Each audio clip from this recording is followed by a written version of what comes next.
Welcome, Angry Faithful. Today in Nerd Sports, we're going to talk about water polo, the great sport of water polo. It was the preferred sport of Captain Jonathan Archer from Enterprise. Yeah.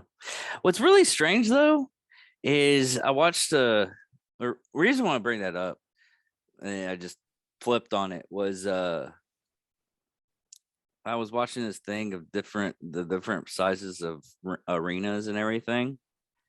And there's actually two styles of water polo. Mm-hmm. And like was it Nepal? They have a water polo ring, and it's right on the coast, going to the Mediterranean Sea. And if you go over that, and if it's harsh waters, I mean, you're gone. You're fucking gone. You're you're going to sea. Look it up, Nepal water polo. I'm taking your word for it. I'm just kind of letting some of our viewers revel in the fact that you're talking about water polo and there's two different sizes. You did that. Huh. Mm-hmm. Huh. Okay. I was trying to do visual, but screw you. No. It's totally okay. I mean, you went visual. It's like you went fishing and it was this big.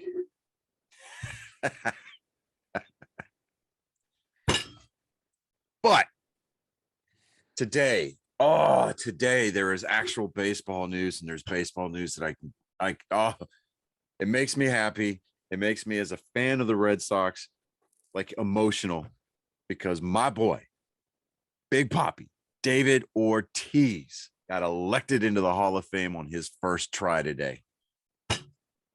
Awesome.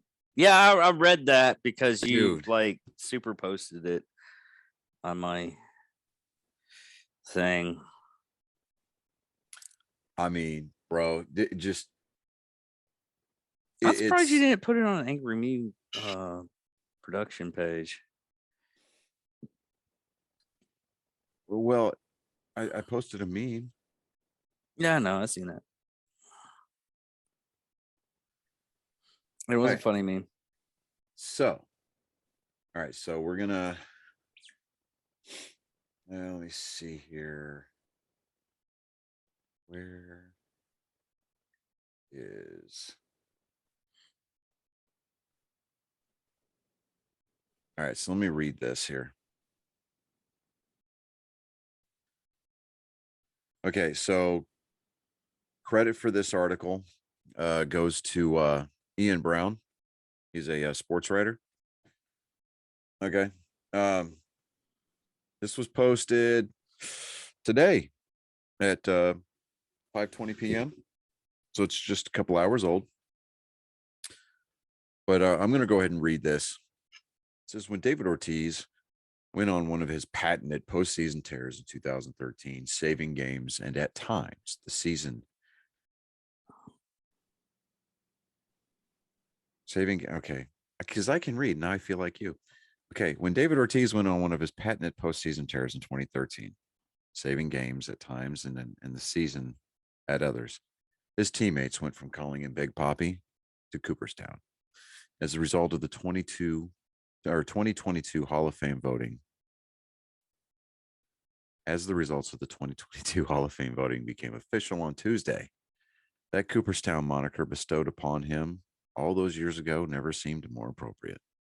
Known for his late game heroics as a player, David Ortiz got into the Hall of Fame in the earliest inning possible, being selected in his first time on the ballot.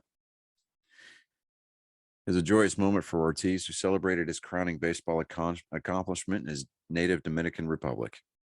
The gregarious former slugger, who went from a platoon player in Minnesota to an icon in his 14 seasons in Boston, which spanned from 2003 to 2016, will be formally inducted into in a ceremony, or at a ceremony in Cooperstown, New York on July 24th. The moment will be celebrated by Bostonians, Dominicans, and much of the baseball world With his wide smile, booming voice, and bling-filled wardrobe, Ortiz was one of the most productive and charismatic stars of his era. Serving as primarily a designated hitter, arguably the best of all time in that position, did not slow down Ortiz's march to Cooperstown. By comparison, Edgar Martinez, another stud designated hitter, finally got in 2 years ago on his 10th and final year on the ballot. Early in David Ortiz's career, it was hard to imagine he'd ever be in the Cooperstown conversation.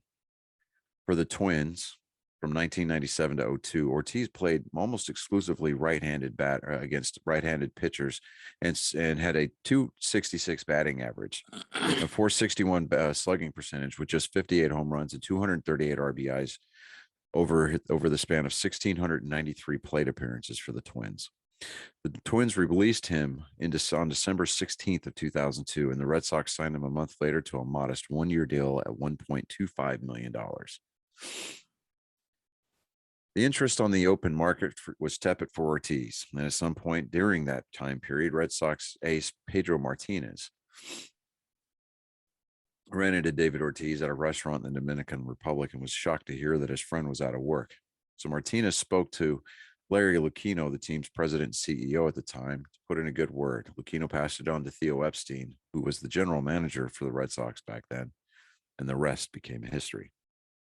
When Ortiz got to the Red Sox, he learned the art of great hitting from new teammates like Manny Ramirez and Nomar Garciaparra, affectionately known as Noma.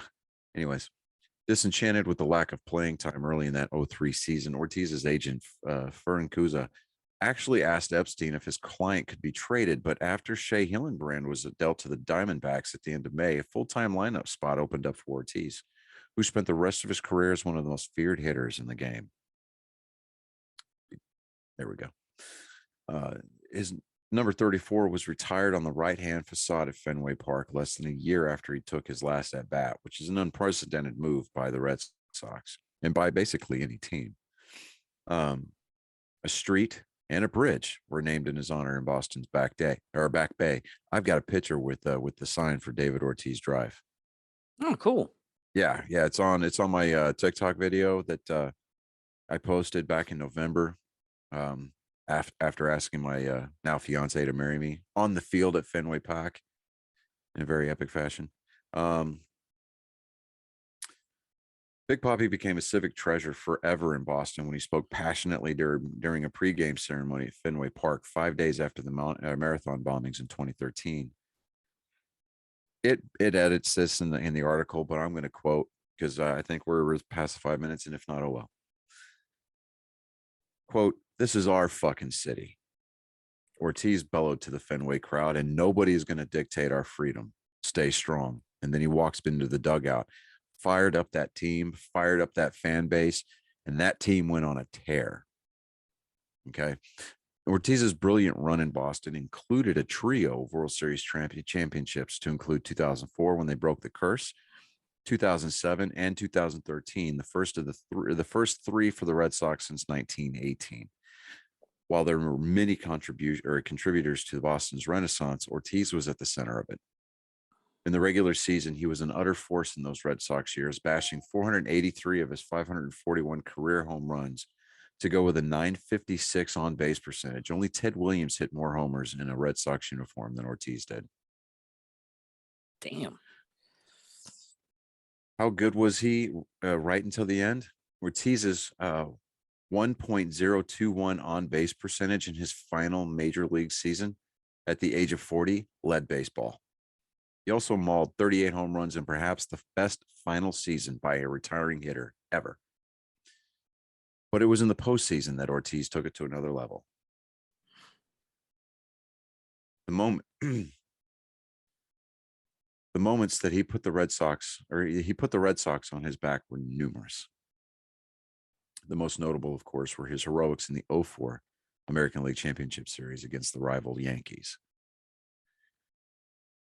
The Red Sox trailed that series 3-0, and no team in history had ever come back from that deficit in October. And no team in professional sports in a best-of-7 series has ever come back from a 3-0 deficit. Ortiz hit a walk-off home run to stave off a sweep in the 12th inning of Game 4. He looped a walk-off single into center the very next day in the 14th inning of Game 5, moving the series back to the Bronx. And in Game 7, the Red Sox finally exercised their demons against the Yankees with Ortiz setting the tone by unloading for a 2-run home run in the first inning. Then, of course, we know that the Red Sox went on to sweep the Cardinals in the World Series in 2004. Then again, they did it in 2007 when they swept the Rockies in the World Series. But then there was 2013. The Red Sox were down 4 runs and 4 outs away from trailing the Tigers 2-0 in the American League Championship Series. Justin Verlander was still pitching for Detroit at the time, and he was going to be the Game 3 starter. So, it wasn't looking good. But Ortiz stepped up and belted a grand slam against reliever Joaquin Benoit that sent Torrey Hunter sprawling into the Boston bullpen. You can look that image up. Look up Torrey Hunter 2013 ALCS, and you're going to see a picture of his feet sticking up over the bullpen wall and the Boston cop that was on duty in the bullpen with his arms outstretched like this. It became one of the more iconic. What is it? Torrey Hunter. Torrey is spelled Torii, Hunter. 2013 ALCS. You just look at some of the images and you're going to see the picture of his feet sticking up in the air on the other side of the outfield wall, because he went over the wall into the Boston bullpen, missed the catch, and the Boston police officer that was providing security in the bullpen, he's got his arms up like this. I mean, he's cheering with the rest of the Fenway faithful. When that grand slam got belted, I'm watching that game. Dude, I am going nuts. I'm beside myself. I'm jumping off the couch. I'm just like, dude, I'm pumped up. I mean, David Ortiz, for the longest time. That is so fucking hilarious. I'm watching it right. I'm looking at it right now. Dude, the video clip of that grand slam gives me chills to this day. Okay. And I'm going to read the rest of this article here in just a second, but I mean, the Tigers never recovered from that home run. That championship series ultimately went 6 games, and the Red Sox won it in Game 6 to advance to the World Series, where they beat the Cardinals in 6 games. Okay. But David Ortiz is, I mean, so much larger than life. And I mean, I know that he's just a ball player. I know he's a human being. I know he puts his pants on one leg at a time, just like everybody else, or most of everybody. But the effect that David Ortiz has had on me, that had on my sons, I mean, it's the effect that he has had on Red Sox Nation as a whole. It's mind-numbing. I mean, there's no way to quantify that, the effect that he had. In 2013, that was the last World Series that David Ortiz played in. He had a fall classic for the ages. He hit 688, which was an overall 11 for 16. He had 2 doubles, 2 home runs, 6 RBIs, 8 walks, and a 1.948 on-base percentage as the Red Sox won in 6 games over St. Louis. And he was named the 2013 World Series MVP. Okay. I mean, this guy, he's got it's just, I mean, he's got 3 world championships, something like 7 Silver Slugger awards. I mean, it just, he's got a World Series MVP, award to his credit. 541 home runs for a career. And and I'm not afraid to admit this as a baseball fan, but more importantly, as a Red Sox fan, I remember in 2016, it's the playoffs. It's the divisional series. And I remember thinking that as David Ortiz walked up to the plate, This is his last at bat. Because I love listening to the games on the radio versus, watching them a lot of times. Just because, I love listening to Joe Castiglione call a game, because he kind of puts you there. And it's not so much he's reciting stats or anything like that. He makes the game personable. He tells stories and things of that nature. But getting back to David Ortiz, I cried. I cried at that at bat because I knew that we were never going to get to see something that great ever again. And if it was going to be a very long time. Yeah. Because he made such a generational impact on the game and on the Red Sox and the Red Sox, faithful. Well, he loved the game and he loved the spot that he was at. Yeah, I mean, I've got a book that he wrote called Poppy. It's basically an autobiography. Starting out growing up in the Dominican Republic and then trying to make his way through the baseball ranks and ultimately his time through, in baseball with the Red Sox. And it was a couple of years ago that David Ortiz was actually shot. And while he was at home in the Dominican Republic, he was sitting outside in a restaurant. Oh, yeah, that's right. Yeah, dude, you want to talk about pissing off the wrong crowd? Holy shit. I mean, you could almost hear people all over Boston, all over New England, all over the country going, I need your help. We going somewhere. We're going somewhere. Right. You can't ask me questions about you. I can't tell you what it is. You can't ask me questions about it later. But we're going to hurt some people. And you almost heard everybody in the country unanimously recite the line, "Whose car are we taking?" Yeah. I mean, there were people in Boston, I'm not kidding you, that were legitimately going to fly down to the Dominican Republic and hunt this dude down. Yeah, I seen the articles, man. It was so fucked off. It was like it's one of those things as like if funny story, and it involves nerve and sports at the same time. Friend of mine, my brother Jason, he has a guy in Japan. What he does for a living is he takes celebrities around Japan and basically becomes an interpreter. Well, right. He was an interpreter for Stan Lee. Well, what had happened is Stan Lee was supposed to be in the executive hotel room, while his manager had just a regular hotel room. Well, the manager told him to send everything to the manager's hotel room. Anything for Stan Lee has to go to the manager's hotel room first. Mm-hmm. Well, every time that he would go and take everything to the manager's hotel room, he ended up seeing Stan Lee. He got confused. And then one day, the Tokyo Giants came with him after he figured everything out, that Stan Lee was staying in the manager's room and not in an executive room. Right. So the Tokyo Giants and the guy that does the job, play for them, yeah, was almost going to beat this manager. And when I saw an article about the elderly abuse to Stan Lee, I was like, "Oh yeah, I know, I already know," and I'm ready to go. I'm ready to go. I was like, someone told me, it's like, "Hey, where are you going?"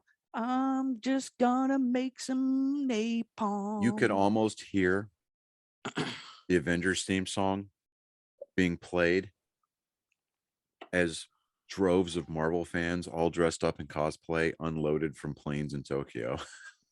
Yes. And you could almost see Chris Evans in full costume carrying the shield going, he's got Mjolnir here. He's like, Avengers, assemble. And then they charge down the streets of Tokyo. Well, the whole Tokyo Giants love Stan Lee, and they're gonna beat the shit out of him. And it took a lot of effort from what the guy was talking about. He was like, "Yeah, we were gonna kill that son of a bitch," and he also knows some of the yakuza, and they would have gotten rid of the body. I'm like, who's this? Who's this person that he messed with? Stan Lee. Oh, that motherfucker's gone. I mean, you think about this on a baseball level. You've got David Ortiz almost getting murdered, enraging the entirety of Red Sox Nation Yes. and a majority of the baseball world, to include, yes, some Yankees fans. There are shreds of decency in that archaic barbarian kingdom of theirs. I gotcha. Anyways, that will be one of the very few ever things that I say decent about the Yankees or their fan base. Anyways, moving on. And then you got Stan Lee being abused by his manager. A Japan baseball league team, and every comic book nerd around the world willing to descend upon the capital of Japan.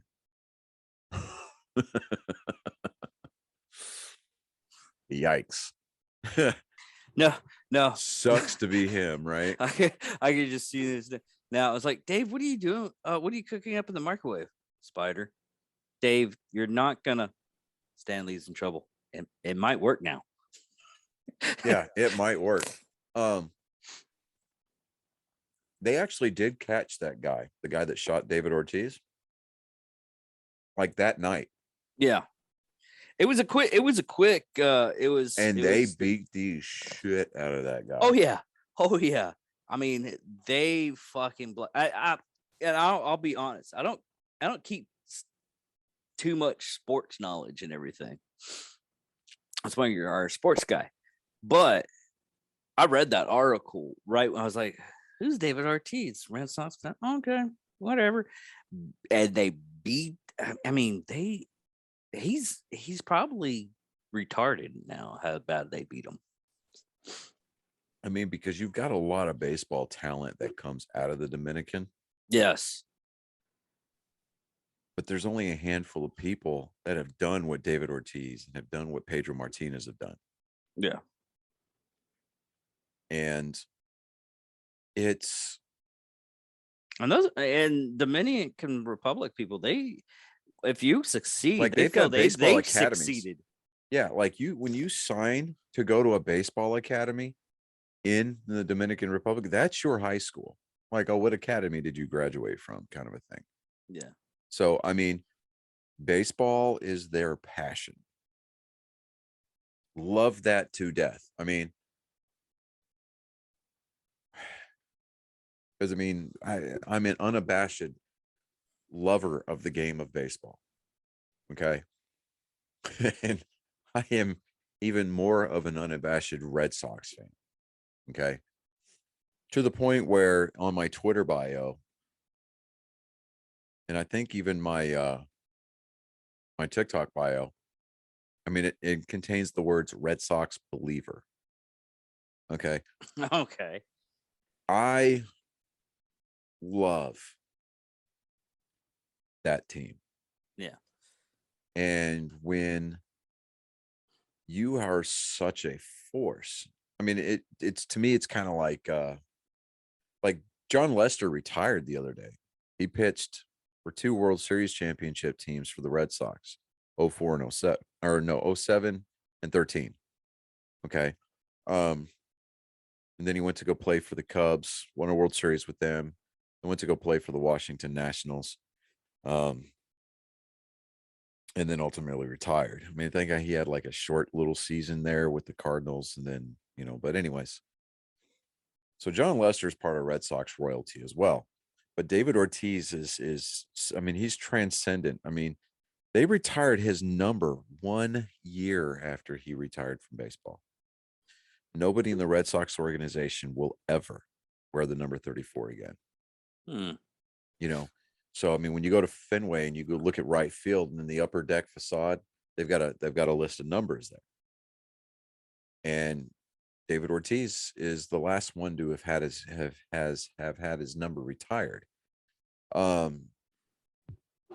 And that just goes to show what kind of an impact that this guy had, and in a lot of ways continues to have on the city of Boston and the Red Sox nation.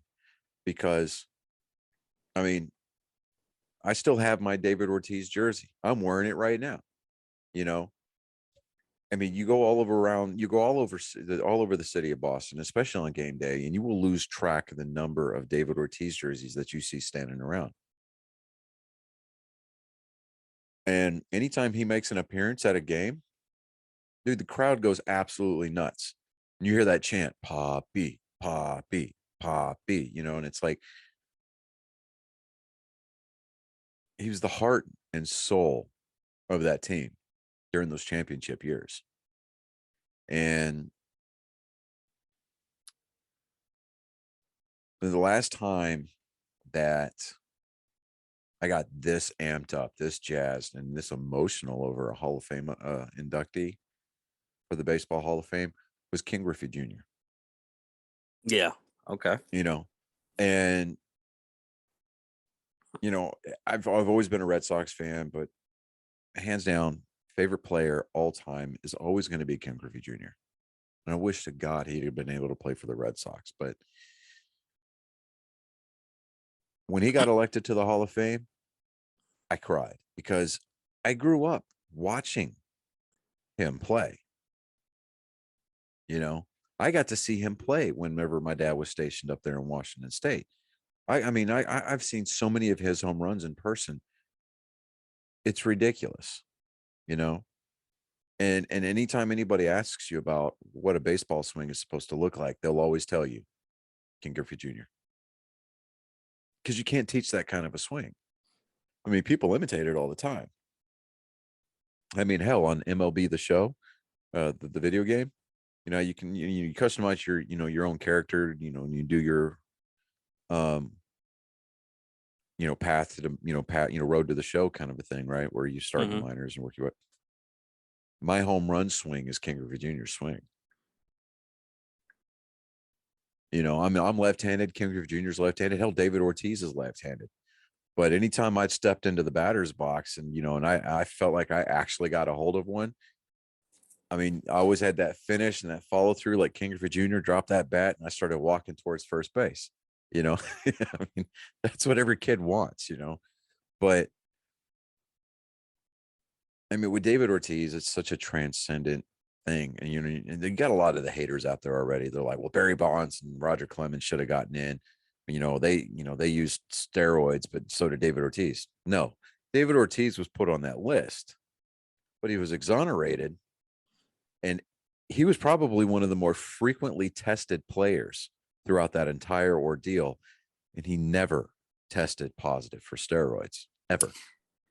On a side note, though, I just realized something.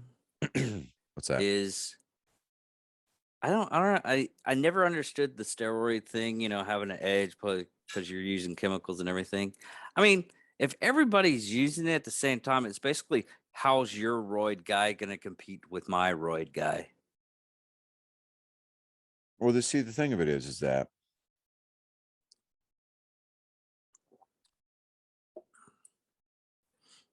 it tarnishes the purity of the game. Okay.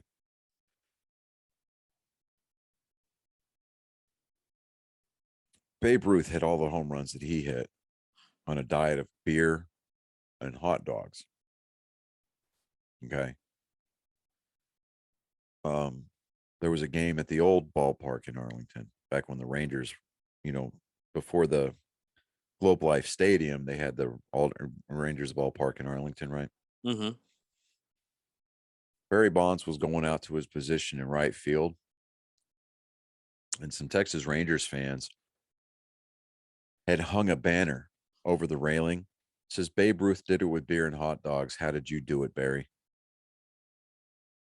Okay, I see what you got going Yeah. on there. I mean, if you're going to play a majority of your career with a needle hanging out of your hip, I mean, you've got all the talent in the world. You have to have talent. You have to have skill in order to hit that 90 plus mile an hour fastball and hit it as far as these guys do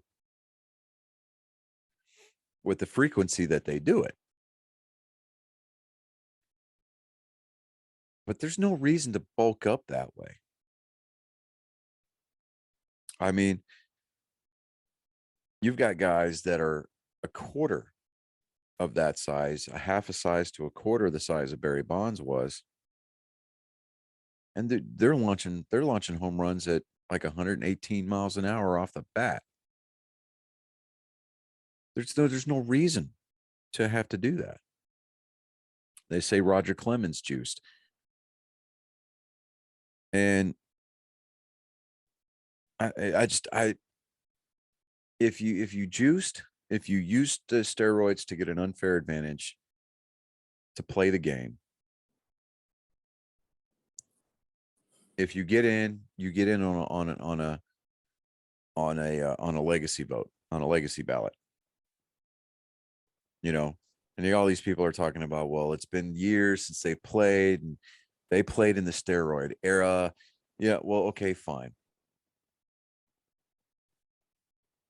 If you're going to get inducted into the Hall of Fame, your Hall of Fame inductee plaque should have an asterisk on it. Your records should have an asterisk on it. Okay. If you were found to be guilty of using steroids, it's like Alex Rodriguez. And this was his first year on the ballot too. And I mean, he only got like 33% of the vote. You know, which is pissy because you have to have 80% to get on. So the only player to get the only player to make it into the hall from the sports writers ballots was David Ortiz this year. There was no players elected last year. It was all legacy players and or legacy figure, legacy players and stuff like that from that were no longer eligible on the writers ballot. There was no players last year named to the 2021 Hall of Fame class.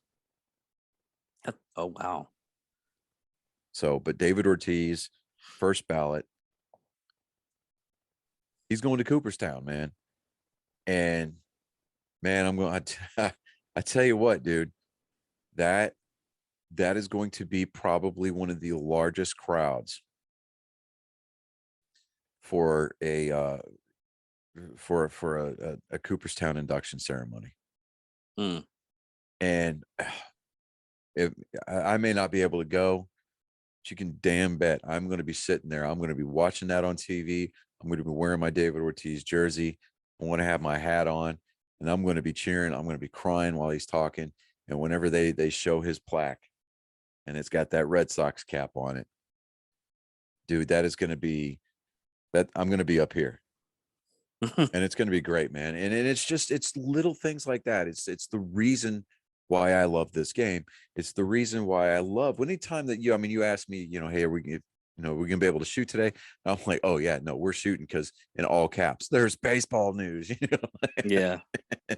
I finally get to talk in a smart way. Get to talk about baseball. Oh my God. But I just want to congratulate wholeheartedly, resoundingly. Congratulations, David Ortiz, Big Papi. Man, it just thank you for the memories. Thank you for the championships. And just thank you for bringing your personality and your force to the game. And you are going to live forever. And you're going to live forever now. So congratulations, David. We're going to move on to NFL news. Wow, this was a great weekend of games. And our picks officially went 0 for 4. And I'm okay with the 0 for 4. Let's get into this and break this down a little bit here. Okay, so as I chunk another piece of meatloaf into my mouth here. And I'm posting shit on Facebook while we do this.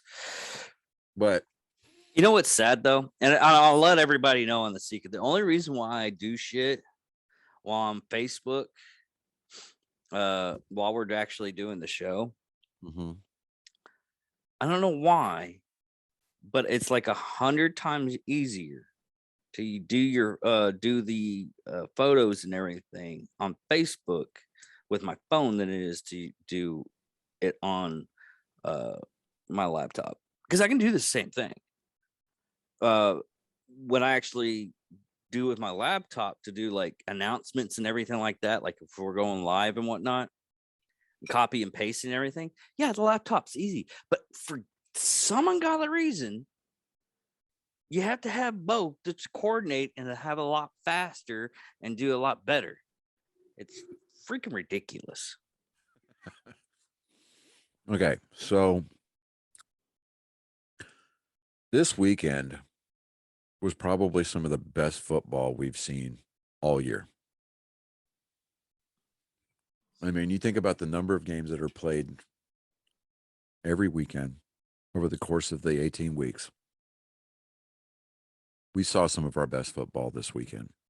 We really did. I actually watched the one game that you were watching also was the Buccaneers and the LA Rams. Yeah. And that was to the like wire. All the games that were this weekend were to the wire. The game to watch we will get to because it was the last game of the weekend. But first on the slate was the Bengals at the Titans. I thought that, okay, Titans, they're coming off of a bye week. They're 8-0 when they come off of a bye. They got Derrick Henry back. Ryan Tannehill's not going to have to throw the ball a bunch because he's got Derrick Henry, his workhorse. They've got that other running back that they have. And Cincinnati was going into that game. They were 0-7 on the road as a franchise during the playoffs. They've never won a road playoff game. So I was like, okay.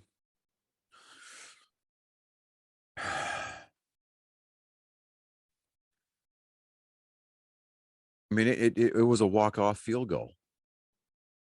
Like, as time is expiring, the Bengals kick a field goal and beat the Titans, the number 1 seed, Tennessee Titans, at home to advance to the AFC Championship game.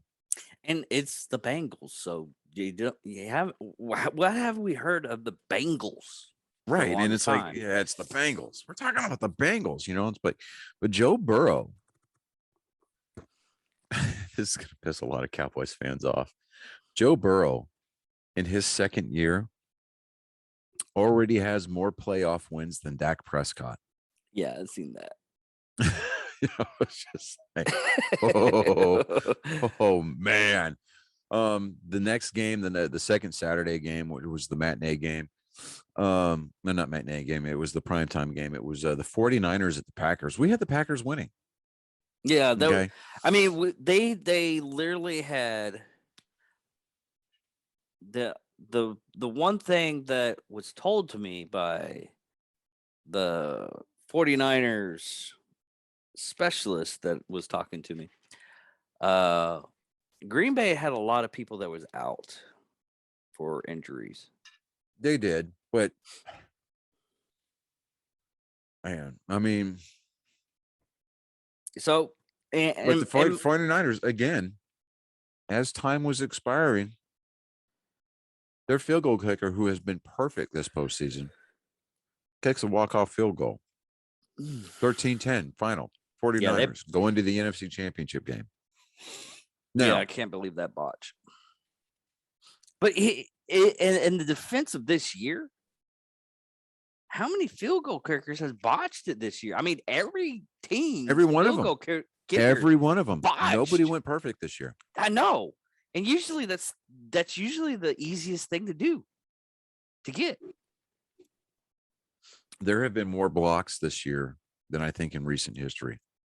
Yeah, but Now, the only thing is now the 49ers, they're going to travel regardless for the NFC Championship game. Just that they have to know who they're going to play. Are they going to go back to LA to play their divisional rivals, or are they going to go to Tampa Bay? We had Tampa Bay winning that game because it's Tom Brady. It's the playoffs, right? Tom We went Brady. with the GOAT. We went with the GOAT. Hey, the Rams shut them down the first half, but the second half, I guess a mob boss went and visited the Rams and was like, "You're not going to win this game." I mean something, because Tom Brady just drive after drive after drive after drive. I mean, dude, this guy is relentless. He came back and tied the game, right? And it was Can like, you hear that? huh? Can you hear that? Okay.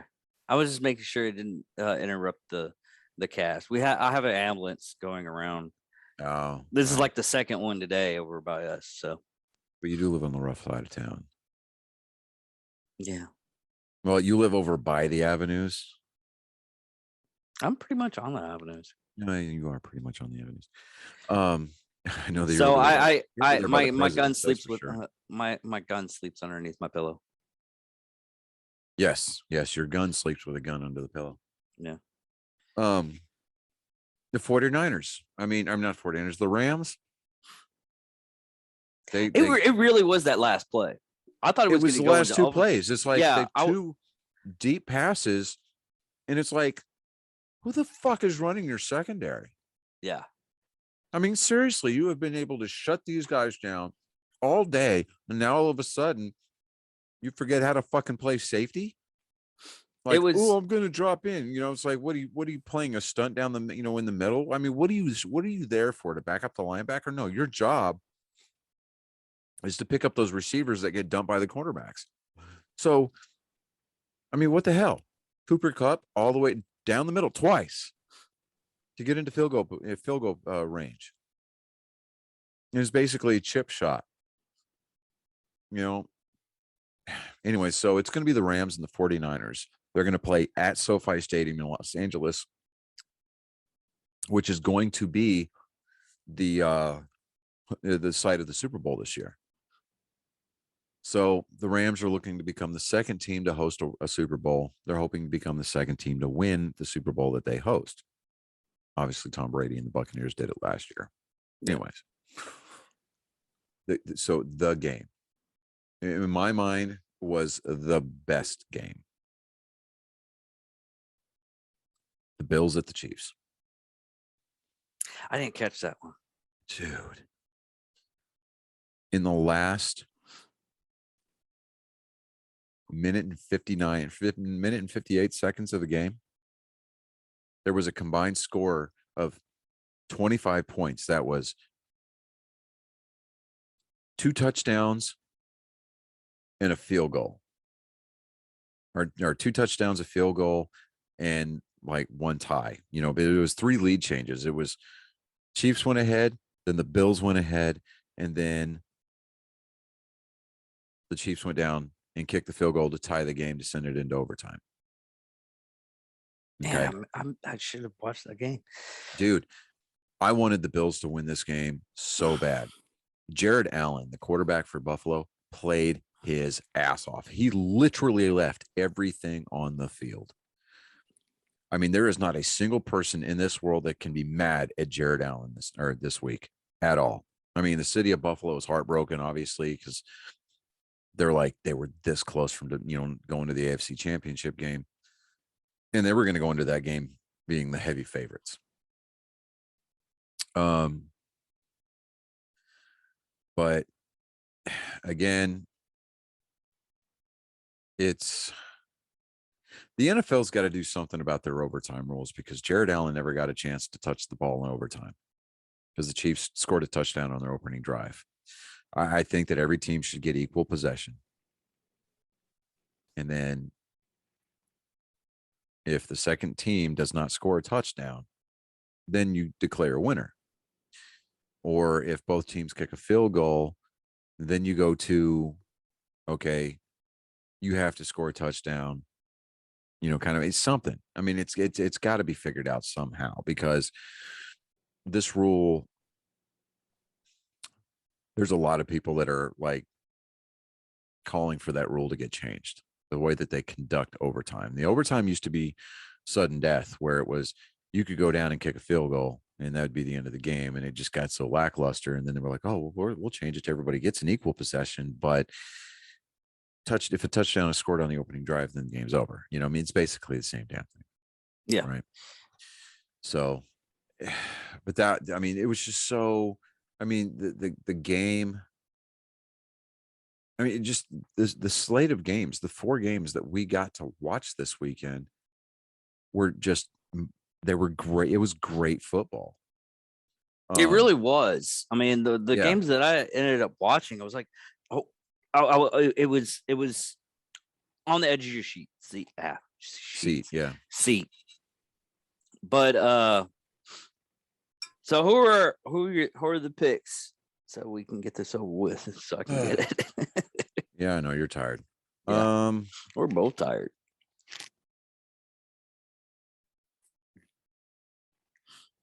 I had a 14-hour day yesterday. Okay. We have the Bengals at the Chiefs for the AFC Championship title. Honestly, I really kind of want the Bengals to win. I know it's not. It may not happen, but I kind of want to see the Bengals win. I want to see the Bengals win. I'm willing to take the L on this one, but I think I honestly think I'm with you. The Chiefs, the Chiefs are going to get the pick this week because, and I don't mean to dishearten or piss off anybody who's a Bengals fan by any stretch of the imagination. I would love to see the Bengals win this game, but I think going into it, especially after the win that Kansas City fought for against the Bills, this team is completely motivated.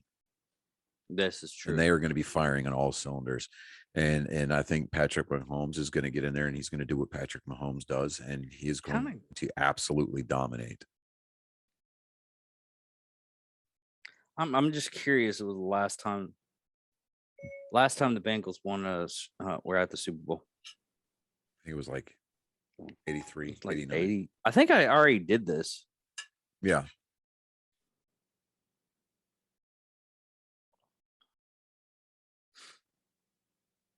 Yeah, 81, 88.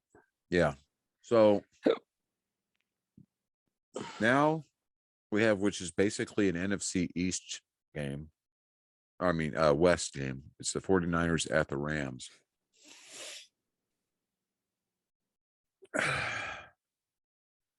I have no love for either one of these teams. And to be honest with you, the only game that I'm even remotely interested in watching is going to be the AFC Championship game. And that's just because it has the potential for being great theater. But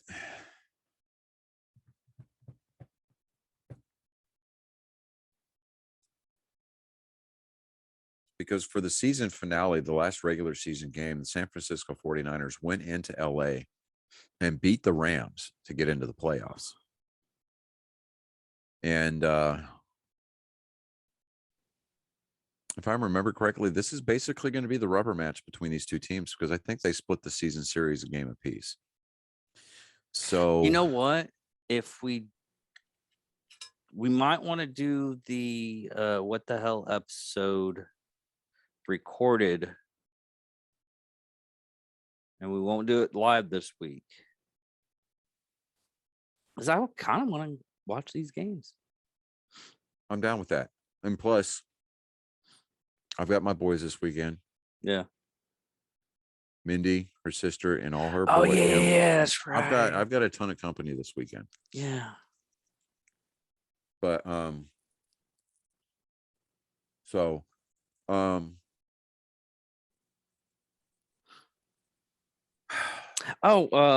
and we got to do a psychos and sociopaths one too. Fuck. We'll get that knocked out. Well, maybe tomorrow night. Okay. That's fine with me. Anyway, I'm kind of leading the 49ers on this one.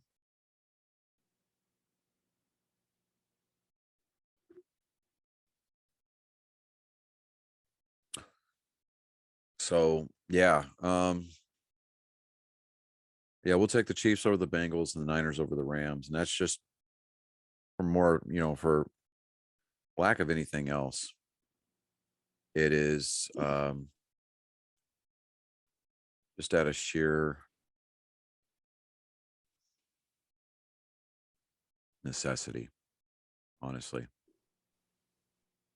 But let me go ahead.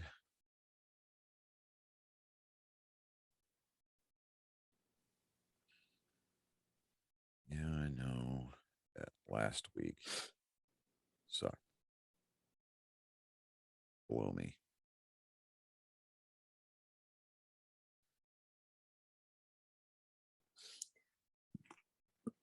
But I had this one. I don't know where I put it for this week's Psychos and Sociopaths. I think I put it with Thomas's stuff.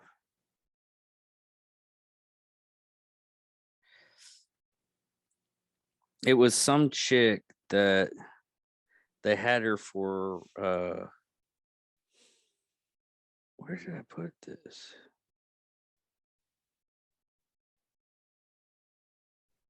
No, happened just recently.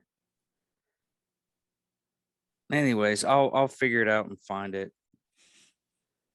because this is kind of. I need to keep separate things somehow. I don't have that many. I can finally watch it.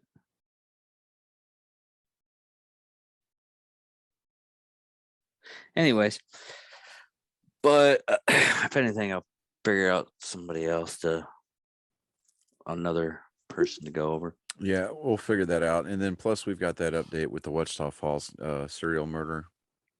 Yes, I keep on forgetting about it because you need to stop messaging me and like just send me the message through like on my phone because it took me like 2 weeks to find it because I don't use my actual my personal Instagram anymore half the time. It's always I sent you that message. I sent you the link to that article. I texted it to you, so check our text thread. No, you didn't. Oh no, I sent it to you on Messenger. You sent it through Instagram. No, sir, I didn't. Boop, boop, boop, boop, boop. Oh, someone asked me to do Dr. Death. There was another Dr. Death or something like that. Candy. Fine, whatever. But check your Messenger thread or something like that. I'm checking where you actually sent it to me from. Supreme Court denies Wichita Falls serial killer review from Instagram.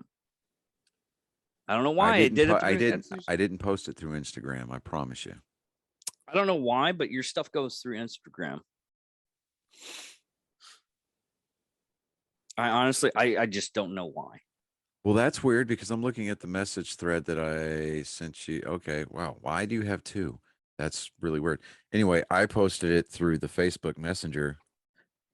See, look right there. I don't know why it goes through my. There's your name. Yeah, it's you know what? Through the Instagram. I'll just text it to you from now on. Yeah, it's nothing like you. It's just the stupidity of the messenger services. Because I have it set up to where I get all my messages through Messenger from Instagram and Facebook. Mm-hmm. So I can. I'm the person to talk to on those. You're probably talking to on those social media accounts. You're the Twitter guy, and I'm also the guy that does the YouTube, which I thought I gave it to you too. The YouTube account too. No, you haven't given me that yet, but I'll give it to you next time we're there. But yeah, no, I can't think of any other news that I really want to go over. I know there's. I mean, the coaches. Yeah, the coaches. They're McAvoy or the Dallas Cowboys coach. Sean Payton from the head coach of the Saints notified the team today that he will be stepping down as head coach. Yeah, that one too. So there was a couple of coaching stuff that was happening. Yeah, as the off season approaches and as the off season for football gets here, we'll go into the Black Friday or Black Monday, so to speak, for coaches. We'll find out who's been fired, who's getting dismissed, who's going to be up for interviews, that kind of a thing. Yeah, because that's happening what next? Because the Super Bowl's in like 3 weeks. And Okay. everything usually happens after the Super Bowl. But yeah, baseball related news. The pace has picked up at the CBA talks between the owners and the players union. Mm-hmm. The players union has submitted a counter proposal to the ownership group, so we'll see what happens. Okay. So we're still looking at that. That's I think that the players are getting a little antsy. I think that the owners are getting a little antsy because 2 weeks after the Super Bowl, pitchers and catchers are supposed to report for spring training. yeah. And if there is no baseball on the field when there's supposed to be baseball on the field, you're going to have fringe friends and you're going to have fans alike, diehard, lifelong, new, and fringe baseball fans putting on gamer headsets, playing video games, watching freaking Pornhub, or they're going to be going to YouTube watching old replays of old games. You're not wrong. And they're going to be tuning out. You're definitely not wrong. So I honestly, I think they need to all pull their heads out of their collective asses. I think that they need to get up and they need to do something. And that something is learn to get along and put baseball back on the field. Yeah. But other than that, I am David Dickerman. I am Johnny Skelton. And this is What the Hell Nerd Sports. Thank you very much for watching. Go Boston. Let's go, Poppy.